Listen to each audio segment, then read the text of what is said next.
Hello, my name is Irvin Alex Johnson, and I'm a photo-based mixed media artist from Chicago, and welcome to my TED Talk. I've always wanted to say that. As I stand before you today, I'm deeply humbled to share my journey up until now. As a young queer Black photographer, my camera captures more than just images. It reflects the intricacies of my identity, the echoes of my experiences, and the essence of those who have shaped my existence. Today, I want to speak about two powerful forces that have guided my artistry: impact and instinct. The divine timing of this TED Talk is just that, divine. I pondered on insight and impact for a while now, much before I clicked the email that invited us to apply to take part in this event.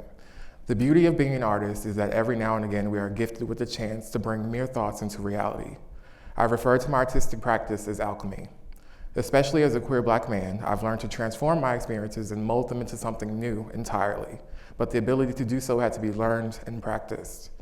As I've come to understand and nurture my instincts, I found it necessary to reflect back on the many ways in which my identity began to take form, or rather, how it revealed itself.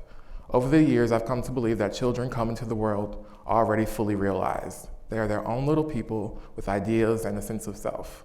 Unfortunately, it seems the world begins to tear away at those who seem to shine or relish in their own brilliance. Identity is at the forefront of my practice as an artist, but also generally as a queer Black person who has to navigate life. There isn't a day that goes by without something or someone reminding me of those things. And so, as an alchemist, I began to reclaim the power that lies in both of those identities, for to be both places you at a unique intersection in life. Most of my childhood and teenage years were riddled with trauma. However, I remember the early years were beautiful. I was a radiant child, a lover of all things Power Ranger related. I recall feeling free. I was loud and funny, curious and bold, and vibrating with energy. I was different for certain, but I didn't know exactly why or what that would begin to mean. When people spoke of relationships and dating, as they sometimes do to children, I thought they were silly. Girls were the furthest thing from my mind, unless it was Kimberly, the pink Power Ranger, who for some reason was the only girl with a skirt in the group. The optimist in me likes to think it was because the Yellow Ranger demanded pants as a way to disrupt the patriarchy, but I digress. My point is, I wasn't concerned about what everyone else thought I should be. This was my first inclination of instincts. The instinct years of my youth quickly faded, and I found myself in the midst of peers who had begun to lust for each other. That word may sound dramatic, but trust me when I say middle school felt like the Hunger Games and the odds were not in my favor. My friends began to distance themselves as what would become my most defining trait emerged. I was queer. Another moment of instinct, I knew for certain without having to be told that I was different. And despite what I'd been hearing from peers and the television, church, and even friends, there was nothing wrong with me. Nevertheless, trauma has a way of reshaping you slowly and surely, and I found myself wanting to be invisible. Every gesture and sound from my lips betrayed me and revealed a part of me that I was becoming ashamed of. The attention brought bullying of the mental and physical kind, and so I learned to move in the shadows and tread water just to survive. Looking back, art revealed itself to me all throughout my life. I recall loving the opportunity to make things. My elementary school couldn't always afford an art teacher, but when we did have one, I fell in love. Art presented itself in high school, this time in the form of music. I studied classical performance for flute after school and on the weekends at the Merit School of Music. I also began to fall in love with English, discovering Toni Morrison and Octavia Butler, authors whose work reverberate through my own to this day. Neither of these forms of expression felt genuine to me, although I excelled at both of them. I was searching for something, though I didn't know it yet. I suppose at the time I did consider art a viable option for my future. I didn't know any artists personally, and honestly, as a soon-to-be first-generation college graduate, my emphasis was on selecting a career that would honor the sacrifices that my parents had made for me to have the privileges that I did. One of my most impactful moments in my life was a conversation I had with my mother around the time I graduated high school and was beginning to figure out my path in life. She told me to follow my heart and that whatever I chose, I would have her full support. The sacrifices she made were so that I could have options. She was invested in my happiness, whatever that would come to mean. I didn't understand the magnitude of that as a young man, but I do now. Oftentimes, parents try to force their wants and needs onto their children. My mother, with all the love in the world, had the foresight to know that she only needed to nurture the fire within me and let me blossom into whatever I wanted to be. Sometime towards the end of college, in one of my high-level English courses, a professor spent an entire class showing us the work of Robert Mapplethorpe. His depiction of the black male form, though beautiful, upset me greatly. They objectified the black male body and made them feel like objects to be desired and less like human beings, a narrative I was growing utterly exhausted by. Another moment of impact that drastically altered the course of my life. I saw these photos and felt compelled to make a response, but how? I wasn't a photographer and I didn't care to write this response. For me, it had to be equal in measure. I had to make photographs of black men the way that I saw them, more specifically the way I saw myself. There's a poem by one of my favorite poets, Nayyirah Waheed, and she says, "You don't have to be fire for every mountain blocking you. You could be a water and soft river your way to freedom too." I was always told I was too soft. I spoke too softly, moved with too much grace. I wouldn't realize until much later that this was my power, a sort of feminine ferocity that scares those who fear to embrace that very thing within themselves. I went home for spring break and borrowed a camera from a family member. I spent an entire weekend taking photos of my partner and his friends, who were all studying dance here at Columbia. The photos were terrible. I had no idea what I was doing with the camera, but I cannot put into words the way that these photos made me feel. I saw myself for the first time, reflected back onto me, beautiful and soft like water. And then it hit me, I had to do this. No other form of expression fulfilled me the way that this did. I could make my thoughts tangible for the first time. I could hold them in my hands, hang them on the walls, and show the world my idea of beauty. I could show the world me. I then discovered in that same class the work of Isaac Julien, specifically a film titled Looking for Langston, which depicts queer black men in a loving and soft way.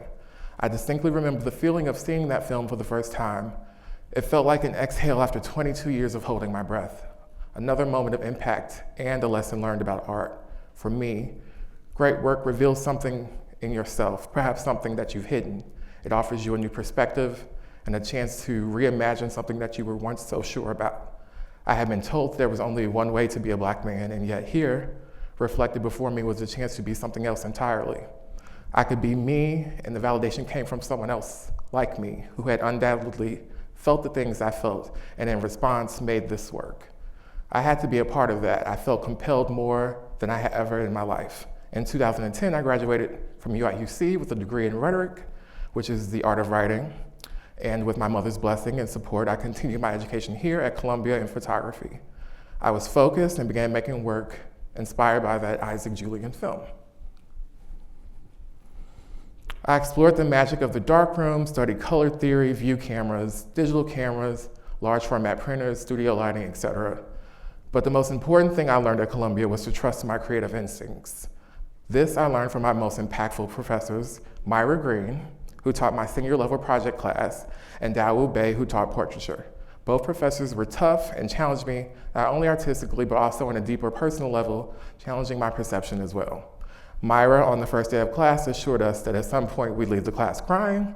I laughed that off, only to leave her class in tears a week later.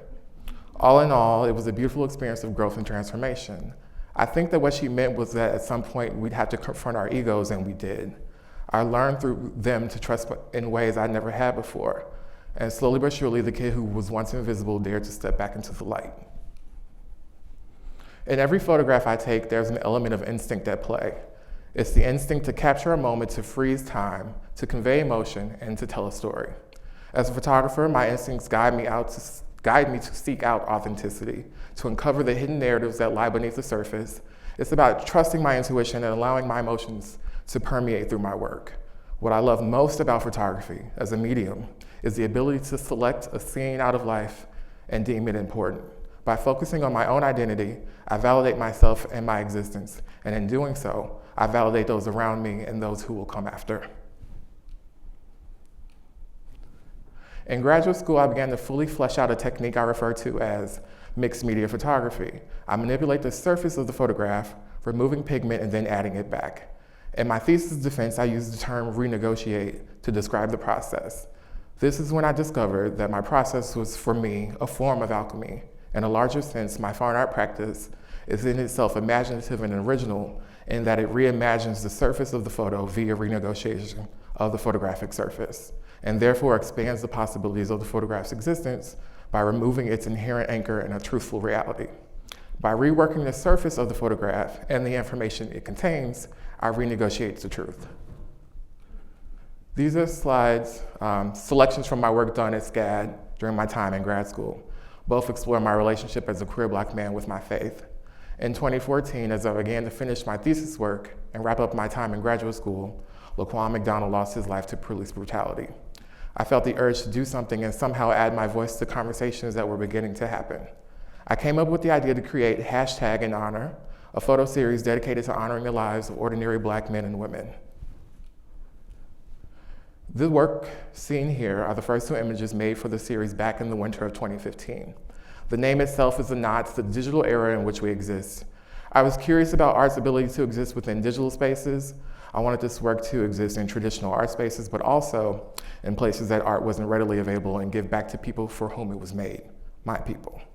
I did this while defending my thesis and putting on a final exhibition. This work called to me like nothing had ever before. A professor of mine showed the work to a painting professor who, after seeing it, asked to meet with me. He sat me down and told me how much he enjoyed the new work, and he asked about my plans post-graduation.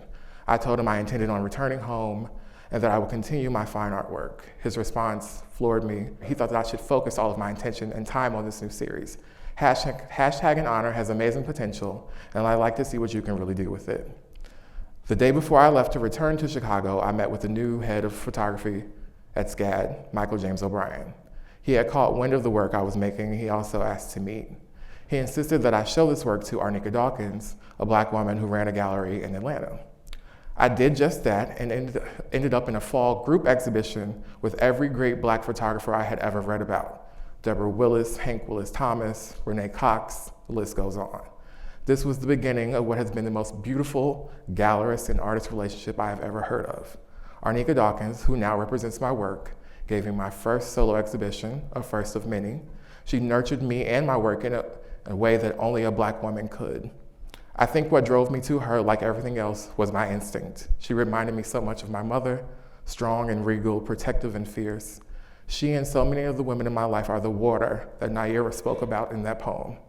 Watching them trust themselves fully, leaning into their power, inspired me over the years. Here I am pictured with Arnika exhibiting my series, #InHonor in New York and in Atlanta. Trusting my instincts led me to my career-defining series. #InHonor has been exhibited all over America, traditionally in solo and in group exhibitions, as installation work at the Westside Justice Center, and captured here in photo, in Massachusetts at the Montessori College of Art, and also here at my alma mater during my summer alumni residency. #InHonor has been featured in Photo Paris, Photo London, APAD, and even in the 2019 Venice Biennale with my gallerist Arnika Dawkins. It is important to me that I emphasize to you all today the sheer magnitude of my mother's love and the power that she wielded. If the subject at hand today is indeed impact, then we needn't look any further for the reason I stand before you all today. All who ever encountered her were better for it. Her legacy is one of love, as is evidenced by those who encountered her, however brief. Watching her made you want to be better. She was sure of everything, even if she wasn't. She is the reason I learned to trust my instincts and to listen to what we will refer to as a little voice in our head. My relationship with this voice would waver over time as the world began to try to dim my light. I was told I wasn't intelligent and that I probably wouldn't make it past high school. I was told that the sound of my voice was wrong, something I had no control over. That one sentence haunted me for decades. I lost the will to not only be seen, but also heard. But here I am today, on this stage, visible, perhaps more than I care to be, but I promised my mother that I would take up space in this world in ways that terrified me, because I, just as everyone else does, deserve to be seen and heard. So thank you, Mommy, for teaching me that, for seeing me, for loving me just as I am. My mother passed away from a short battle of cancer in the March of 2022. The impact of this is almost indescribable. Still, though, I think of our time as a gift. My mother's love molded me. She carried me in moments when I could not carry myself, She lifted me on her shoulders and showed me all the possibilities in the world.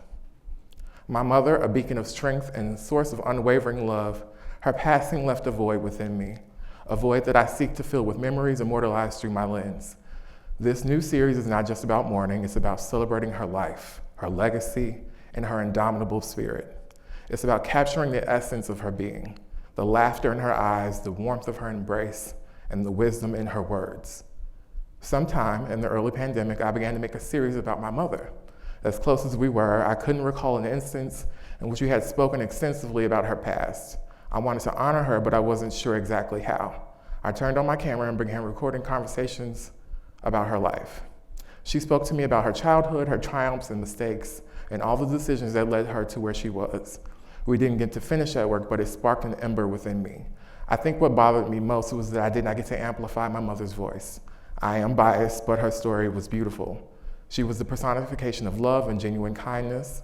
Her instincts were always led by those traits. It is, as I said, the very reason I have the privilege to stand here today.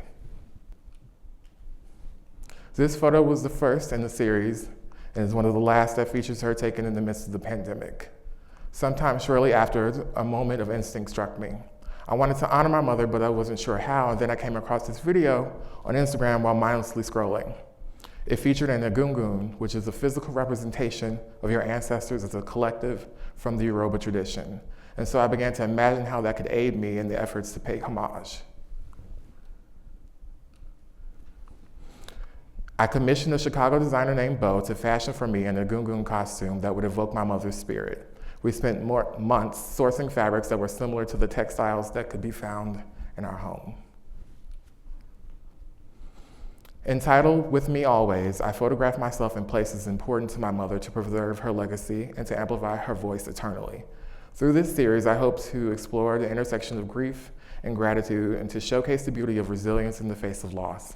But more than that, I hope to pay homage to the woman who shaped me into the artist and the individual that I am today.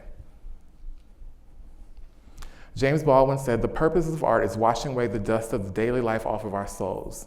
Let's keep using art to cleanse the world's perception and create a more vibrant future." I hope my work and my life encourages you to be mindful of the minutiae. Consider how your words and actions to others impact them. Consider how your words and actions impact yourself. If my mother's legacy was love, then my own will be the same. I see no greater calling in life.